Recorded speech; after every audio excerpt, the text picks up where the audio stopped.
At that moment, he was like that shark that is just going for the prey, one after the other, and he couldn't stop. Ted Bundy, one of America's most notorious serial killers. In his mind, he was committed to killing, and he had to kill and kill and kill until it was all out of him. Hi, I'm Nick from True Crime Uncut. Welcome to Questions With. This week we're speaking with the former sheriff of Leon County, Florida, Ken Katsaris. He loved to confuse the police, pick up a woman in one jurisdiction, murder her in another, bury her in another, because he thought the police can't put it together. Well, I got the call, obviously, and was in disbelief. They told me the address, and it was the sorority house at FSU. They told me there may be 4 dead girls. I mean, this is unheard of. Quiet Tallahassee with the university, happiness, education going on, people partying, but we didn't have that. I drove there and my mind was just reeling with thoughts of what could this be.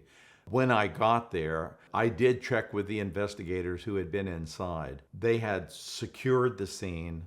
We knew that we had 2 who were obviously dead and 2 that they believed may die, but they were transported. In the moments that it took me to get there, they were carrying out the second one and putting her into the ambulance at the time. Obviously, it was surreal for me because, yes, obviously I was used to working on murder cases. So it's not like I was having my first experience by any means, because I had worked many murders and other violent crimes prior in a much larger jurisdiction. But here, it was much quieter, a university town. It just I wasn't processing that very well in terms of, what could have happened? Who could have done this? I put together a major crime squad on the scene. I told my captain of detectives, Captain Jack Pottinger, I said, Jack, put together a major crime squad made up of the Leon County Sheriff's Office, the Tallahassee Police Department, the Florida State University Campus Police, the Florida Highway Patrol, our state investigative agency at the time. We want all of the minds together. We'll lead it. But we want all of us to be able to meet, and we want total coordination on this. I knew there was something different and special about what had occurred. I just hadn't processed what yet. I did not walk into the crime scene. I wanted to make certain that it was as preserved as possible. I didn't want to introduce my foot impressions. I didn't want to introduce any evidence. I didn't want to drop a hair. I wanted everybody sealed and out of that location. As I'm standing outside of the sorority house, we get a call that there's strange noises coming from a condo next door. And I sent an investigator immediately because I said, 6 blocks away, could it be? Could it be the same person? And it was. And he had brutally beaten a dance major from Florida State University. I got a phone call as I was near the university, as I was just leaving the scene, and it was from Utah. And they told me that they had an escaped prisoner that had been known to kill women. And just in case it means anything, this guy's name is Ted Bundy. And of course, I'm making a note, Ted Bundy. And I said, well, what's the chance? What's the chance? But of course, there was nothing that the name would direct us to. We knew he was escaped, where he was. What's the chance that he made his way to Tallahassee and did this? But it was the first name associated with the investigation. But of course, there was nothing to run down. There was nothing to do other than, we were already looking for him. He was an escaped prisoner. He was serving 15 years for abduction. So that was the next thing that struck my mind that I've never forgotten. Then, of course, we moved forward to where an officer just doing good law enforcement work in Pensacola with Escambia County stopped him in a Volkswagen. And it's because he was going slow and he just had a gut feeling that something might be wrong. And of course, it came out over his radio after he called it in that the vehicle had been stolen. And it was stolen from nearby the Chi Omega house, which is the sorority where this occurred. All of that started to could it be? And it was. And of course, he was captured and kept there. I met him at the vehicle that was bringing him into what we call a sally port. That's the enclosed area of the outside of the jail where prisoners are driven in, secured by locked gates behind the vehicle into a secured facility where we then took them out of the car. I opened the door of the vehicle, escorted him out of the car, took him by the arm and pulled him out, and we had our first face-to-face. He came across as brilliant, charismatic, smart, insightful, and he was a good communicator. So you put together the evil with all of those positive traits, and you have a very dangerous person if they want to focus that evil, smart intentions towards others, which he did. And he was capable of commanding the trust of those that were most vulnerable, the young co-eds going to, college, who were perhaps away from home for maybe the first time in their life.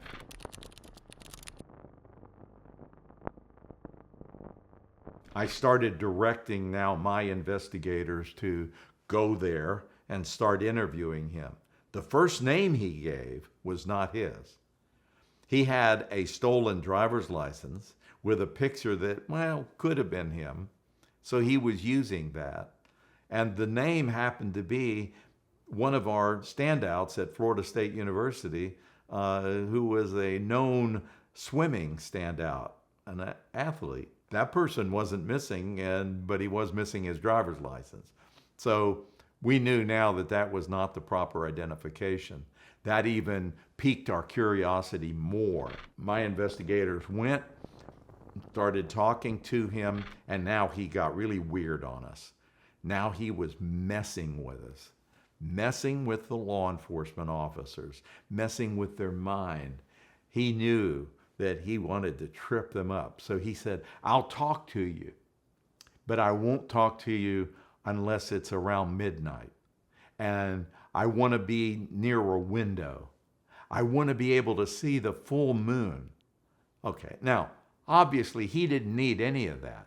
This was his way of creating his drama over his arrest. And now he wanted to get into the minds of the individuals he's working with, confuse them. I let that go on for a little while, not long. I told my investigators, this is over. This is over. We're playing his game. We're not going to play his game anymore. It's over. He's coming back to Tallahassee. He will be in our custody, and we will talk about when we talk to him. We will say where he's going to be interviewed, and we will control the interview. Right now, he's messing with us. We hope you're enjoying this interview with Ken so far. Remember, let us know in the comments which killer you'd like us to focus on next. And please do like the video, click that thumbs up because it really helps the channel. Now back to Ken and Ted Bundy. We had a very deliberate double bite impression. Double meaning he bit down and then he came out and bit again. And he didn't want to bite through. He just wanted to viciously bruise. That was his signature. And it was so interesting because I believed that at the time. I was teaching the forensics of homicide investigation, and I was teaching the advanced concepts. So I knew that these bite marks were going to be important, even though they had never been introduced in the court before. But he used to taunt me when I would talk to him in jail. He would taunt me with Ken, as he would refer to me, with that sarcastic twist of that name. Just 3 letters, but he would say, Ken. And then he would say, the evidence is there. You just can't find it. Even though he wasn't admitting that he was part of it, he was just telling me that he knew that the evidence is there. And I thought then, I know what he's referring to. He signed one of those bodies. Now, he did mutilate the other with his teeth, but I think he couldn't sign that one because he got tied up into the viciousness of what he was doing. This is the only time we had bodies that would reflect it, because this was a totally different murder case for him. Inside a house and left as they were, because he would typically abduct and take away and bury somewhere in a different jurisdiction. He loved to confuse the police. Pick up a woman in one jurisdiction, murder her in another, bury her in another, because he thought the police can't put it together. And to some degree, at the time, he was right. We weren't coordinating like we do today. Now, I focused on the bite marks because I knew they had potential, but they weren't used in court at the time. I had to figure a way to first preserve them. I worked with medical staff at the hospital, forensic individuals. I talked to a forensic odontologist about them. But then I knew I needed an exemplar. I needed his teeth marks. And I think it consumed me. How can I get them? We tried everything in terms of, we knew that if we gave him an apple, for example, and he bit into it and left the core, we may have some impression, some bite that could be compared. It was interesting because he talked to the inmate in the cell next to him through a little vent. And he said, I wonder why they keep giving me different kinds of fruit. We gave him different kinds of fruit because we weren't sure which one the core would leave the best bite impression. And I think he became suspicious that something was going on with that because he quit eating his fruit. Governor Askew, who was the governor at the time, worked very closely with me. I went to his church on a Sunday morning after the crimes occurred. I waited for him outside. I said, Governor, I need your help. He put his arm around me and he said, Sheriff, what do you need? I said, I need you to just simply clear the way for me with the state lab. So I was laying the groundwork politically, scientifically, legally, looking at how to do this. And then it struck us. It hit. What about a search warrant for his mouth? Well, no one had ever gotten a search warrant for somebody's mouth, but I thought, if we got a search warrant, we wouldn't have to tell him. We can just go serve it. That would get the bite impression. So I got Richard Souveron on board, who was the forensic odontologist, Dr. Souveron, out of Coral Gables, Florida. I got my dentist on board. I got my physician involved, and I determined now we're going to bring him to my dental office. And I personally went to Ted Bundy's cell and I said, and it was nighttime, I said, you're coming with me. All of a sudden, he had this fear that maybe I'd had my limit, I was going to take him out and perhaps eliminate him on my own. Of course, I would never do that. Justice served that way is improper justice. He was reluctant to come out of his cell. I told him to put his brace on. I had a special brace developed, now called the Bundy brace. that it took the place of having to worry about handcuffs because it didn't allow him to run. It locked in place and kept his legs stiff. And it was the first time a brace like this had ever been used in the country. That way, if he tried to run, he'd be running with one stiff leg. I told him to put his brace on. As we're entering the dental office from the back door, he starts laughing. And I said, "What's so funny?" He said, "I know why we're here." I said, "Why?" I didn't realize it, but there was a line of photographs up the stairway.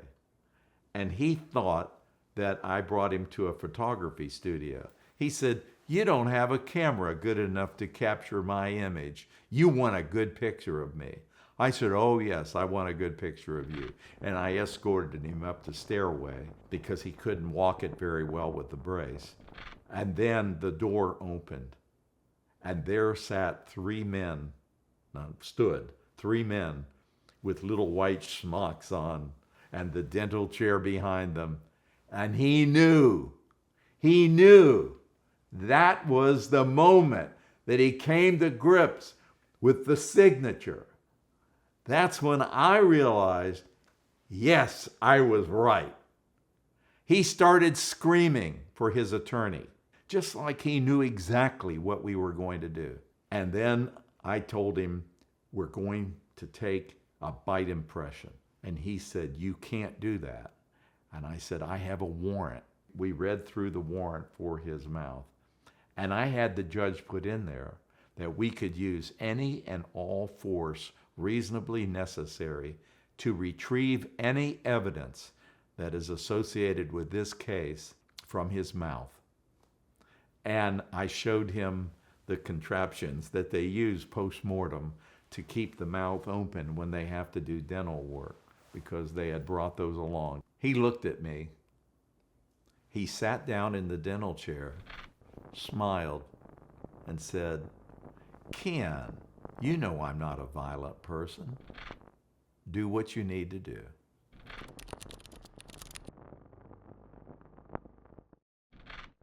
I can't explain the feeling because, yes, I was elated that there was a conviction, because obviously the centerpiece that convicted him, the only real evidence we had, was the bite impression. And obviously I felt good because I found it. I was the only one at the time there that knew anything about bite impressions. It hadn't been introduced in the court before. We had good lawyers that presented the bite evidence, and we got it introduced into court. Dr. Suveron did a tremendous job testifying about forensic odontology and its role and how capable it is of identifying. So yes, when I found out, I was conflicted. These women had suffered. Some suffered and lived, thank God. Others died. How do you celebrate? I mean, I was happy that we had a resolution that he was going to pay the price, or at least a price. You can't come up with the price. There is no price. Ask any father, ask any mother. There is no price that you can put on their child. It's not satisfaction. It's not even closure. It's another step in the process that we're glad it's done. And then I went to work with the prison system. And what really just blew him away was when I showed up at death row, where he was confined in a place that was his waiting place to die, which of course he had a hard time confronting. He knew what death was all about, but dying himself is not something I think he contemplated. I came to a cell and something just told me it was his, because there was a sheet mounted over the bars, the only one. I said, "Wouldn't you know it, that's got to be it." And yes, it was. That was a violation of the rules. The arrogance of this killer, that he didn't care about your rules. It's like I make the rules. I reached inside the bars. I got a hold of that sheet and I yanked it down. And he was facing the back wall doing exercises. He turned around, looked at me with those eyes just like he did that moment in my jail. When I confronted him, his eyes widened, he tensed, I could see his hands, and then he relaxed. And he said, "Ken, what are you doing here?" He didn't know. I said, "Mr. Bundy, you didn't hear? I'm your new keeper." I wanted him to know. The jig's up. I'm back. He walked forward towards me. He looked up, looked around, brought his eyes up, locked on my eyes, pursed his lips, and he said, "Ken, you did a good job." Well, he was evil, but you could not discern that, even if you knew he was evil, because he didn't come across as evil. This is a brilliant man who tested out at genius levels. He was not your average person. He was bright, brilliant, had a mind that was compartmentalized, and they would talk to each other. They knew each other. He was a different person stalking, a different person murdering, a different person on the run, a different person in capture and planning. These were all compartmental aspects of his mind. But what I assessed from my couple of years of intense exposure with him was that these compartments were not foreign. He wasn't crazy. He wasn't mentally ill. He was a vicious killer, and he couldn't live with himself unless he could lock it up in a compartment and bring it out when he needed it. I am confident that he would spend a long time pulling that out of one of those compartments and savoring the moment, savoring the capture of the prey, savoring the killing moment, savoring the enjoyment of what he was doing. I know that sounds depraved, and that's exactly what he was. Very depraved. He was a precise thinker and struck in a way that when he hit, it was like a shark grabbing its prey, taking it away, or as we have in Florida, gator attacks. Bam! They clamp, they grab, they pull, they take the prey down and kill it underwater. To me, he was those kinds of vicious animals, and I use both of those because they use their teeth to do their clamping. He used his teeth and clamped hard twice to leave a signature. He loved the game. It was like he was playing chess with real bodies. It's like, he was making those moves that satisfied his core internal needs. And that's what we could never understand. He could change his looks a lot. And he did, because when you look at a series of different pictures of him at different times, he really does look a lot different. He felt like he was a chameleon in that he could disguise himself. He could change his colors, and he could take advantage, and he could strike like a chameleon. Bam! And take his prey. I'm saddened that I had to be involved in this case. I'm saddened that I had to see what I saw. I've got 2 daughters that I protect vigorously. They paid a tremendous price through life because of Ted Bundy, because that experience always made me lecture them about everything they do.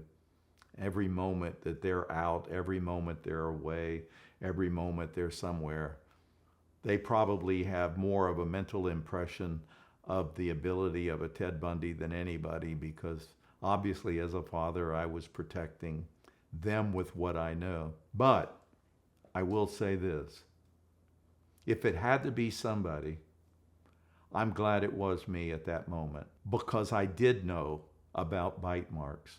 I did know about forensic odontology, and it wasn't being a used technology in court until that case. When I viewed the two bodies of the young ladies at the morgue on the slab, I had a 1-month-old little girl at home, my daughter, and I had a 2-year-old daughter at home, and I just kept flashing images that this could be them.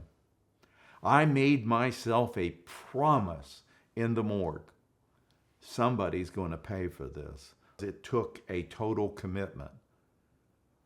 I probably didn't make friends in law enforcement as a result of this commitment, because they weren't used to one person taking charge and directing other agencies. In other words, I thought I could direct it with their cooperation and involvement.